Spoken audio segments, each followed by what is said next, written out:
June 9th, 2020, 7:12 a.m. Salem, Idaho. A search warrant has brought investigators to the backyard of a quiet, suburban farmhouse owned by Chad Daybell. For months, the world has asked the same question. Where are the children? Now, as officers kneel in the dirt behind a red barn, the answer is about to be uncovered. A tarp, plastic, and shallowly covered remains. One officer removes his hat and lowers his head. This is no longer a search. This is recovery. What lies beneath the soil are the bodies of 16-year-old Tylee Ryan and 7-year-old Joshua J.J. Vallow, missing since September 2019. Their discovery sends shockwaves across America, not only because of who they were, but because of who was accused of betraying them. Their own mother, Lori Vallow Daybell. But how did a seemingly devoted mom transform into the Doomsday mom? How did children vanish while the adults around them clung to bizarre prophecies of the end of the world? To understand the unthinkable, we must go back to the beginning. September 8th, 2019, 2:42 p.m. Yellowstone National Park. A cheerful family photo shows Lori, her brother Alex Cox, her teenage daughter Tylee, and little JJ enjoying a day together. Tylee smiles, protective of her little brother who struggles with autism. It is the last time she will ever be seen alive. Within 2 weeks, both Tylee and JJ will vanish.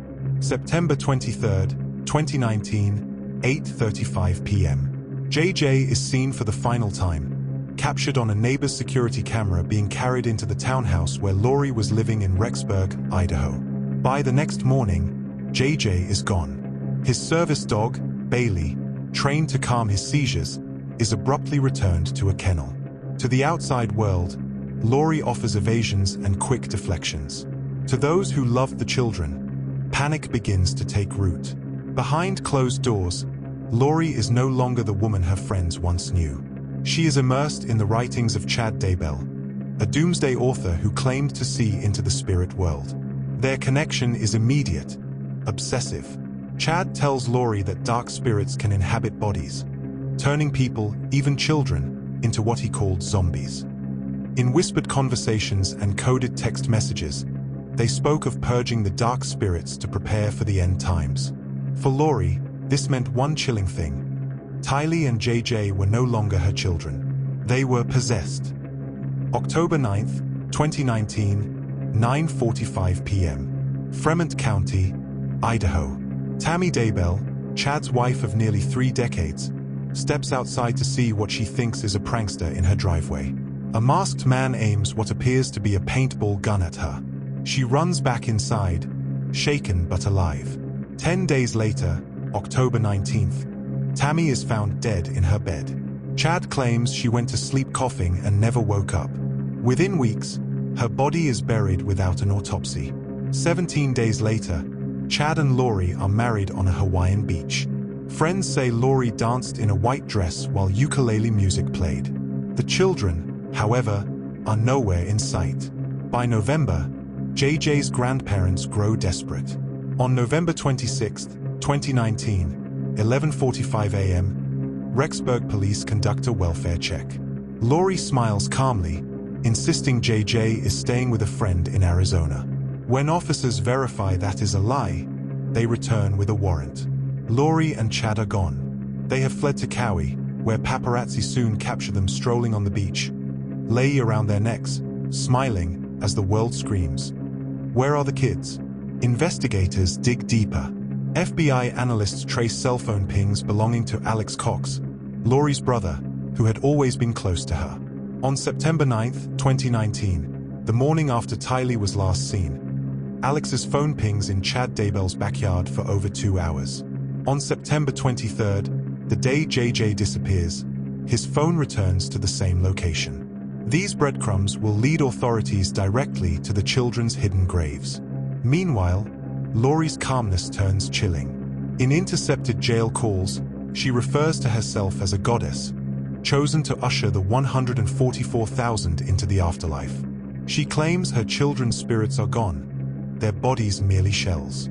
Family members plead with her. Her son Colby confronts her. "Mom, where are Tylee and JJ?" Lori deflects. She laughs. She tells him they are safe. But the evidence tells a darker story. Friends reveal conversations where Lori said JJ had become a zombie. In text exchanges with Chad, she asks if the dark spirit has been removed. They refer to the children as obstacles.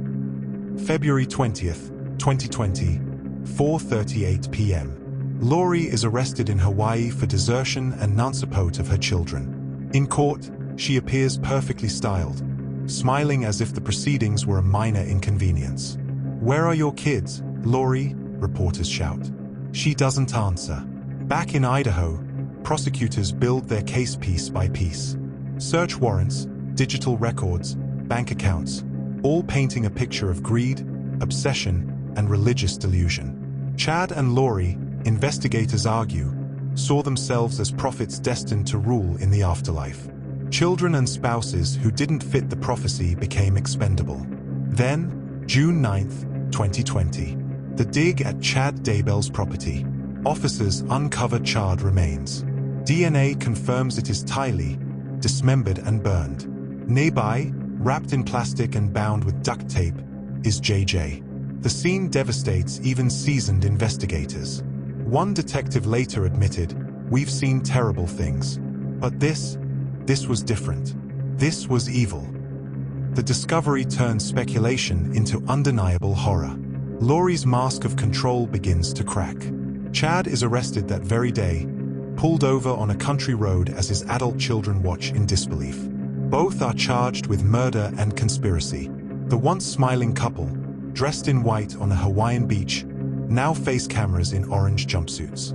The trial is still ahead. The evidence is damning, but the questions remain. Was Lori brainwashed by Chad's prophecies?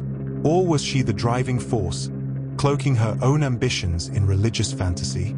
Did her brother Alex, who mysteriously died in December 2019, serve as the enforcer of their apocalyptic plan? And how could so many red flags, missed welfare checks, suspicious deaths, lies, fail to protect two children who deserved so much more? As the courtroom prepares for its reckoning, one truth becomes clear. This case is not just about murder. It is about the terrifying intersection of belief, obsession, and law. How does the justice system confront crimes wrapped in prophecy? How does the law untangle a killer's conviction that she was chosen by God? June 2020 had brought the discovery no one wanted: the shallow graves of Tylee Ryan and JJ Vallow. But the story was far from over. If part 1 was about disappearance and discovery, part 2 would be about reckoning, legal, psychological, and spiritual. From the moment Chad Daybell was arrested on June 9th, 2020, and Lori Vallow was extradited back to Idaho, the trials of the so-called Doomsday couple became national spectacles.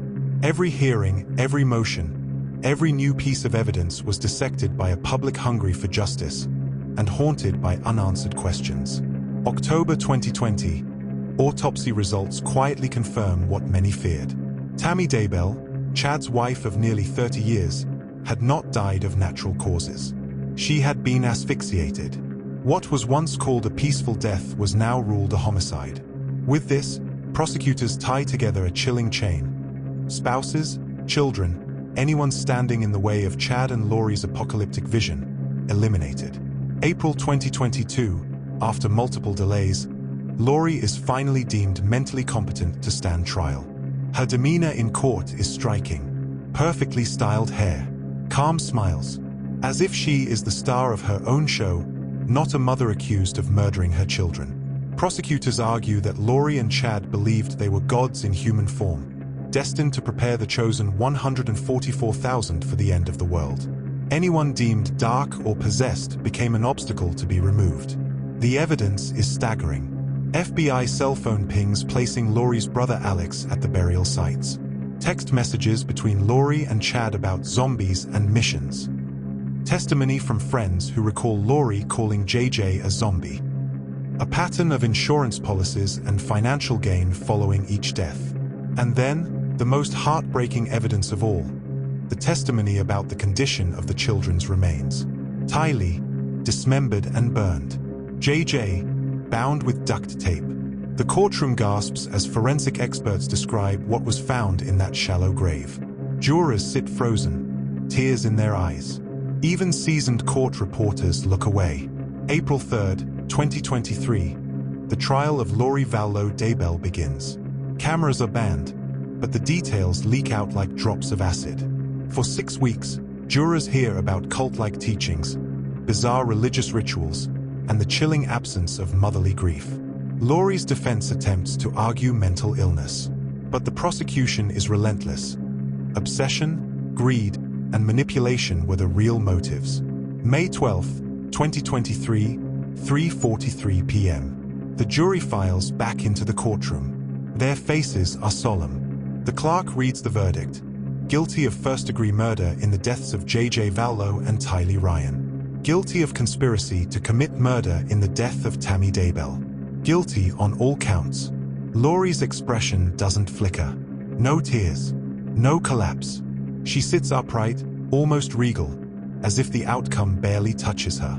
July 31, 2023, sentencing. Judge Boyce delivers the words millions waited to hear. Life in prison without the possibility of parole.